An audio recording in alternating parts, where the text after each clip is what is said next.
Hello everyone, good morning. তো সকাল সকাল উঠে ব্রেকফাস্ট করে নিয়েছি। সকালবেলায় ব্লগটাকে শুরু করতে পারিনি, একটু ব্যস্ততা ছিল আজকে যেহেতু সানডে।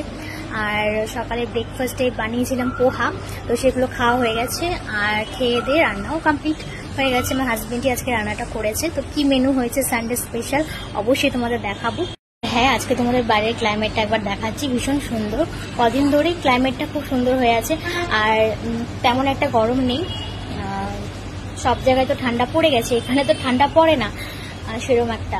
এই ওয়েদারটা ভীষণ সুন্দর। এই মাস মানে 2-3 মাস, এই নভেম্বর, ডিসেম্বর, জানুয়ারি, ফেব্রুয়ারির মাঝখান অবধি খুব সুন্দর ক্লাইমেট থাকে। যারা যারা ভাইজ্যাগে ঘুরতে আসবে অবশ্যই এই টাইমগুলোতে আসবে, তাহলে ঘুরে মজা পাবে। বা অন্য টাইমে যদি আসো তাহলে গরমে তোমরা ঘুরতেই পারবে না। বাইরে ভীষণ রোদ। আর এই গাছগুলো তো আমি কিনেছিলাম, তোমাদের দেখিয়েছি, দেখো কালকে একটা ফুল ফুটবে এখানে।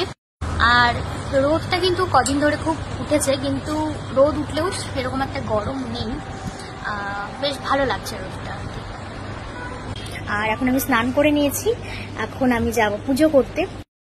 ঘরের পুজোটা এখন সেরে নেব।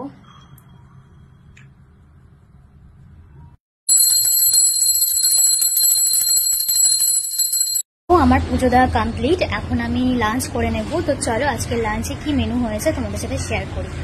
রান্না করেছি এখানে শাক আর একটা পেঁয়াজ কেটে নিয়েছি, বেশি কিছু করিনি। গরম গরম ভাত আর করেছি, এটা আমি করিনি, আমার হাজব্যান্ড করেছে, মাটন কারি।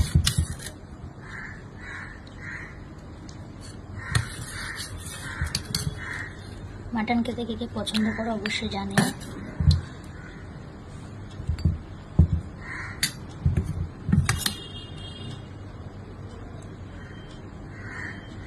তো চলো এখন দুপুরে খাওয়াটা সেরে নিই।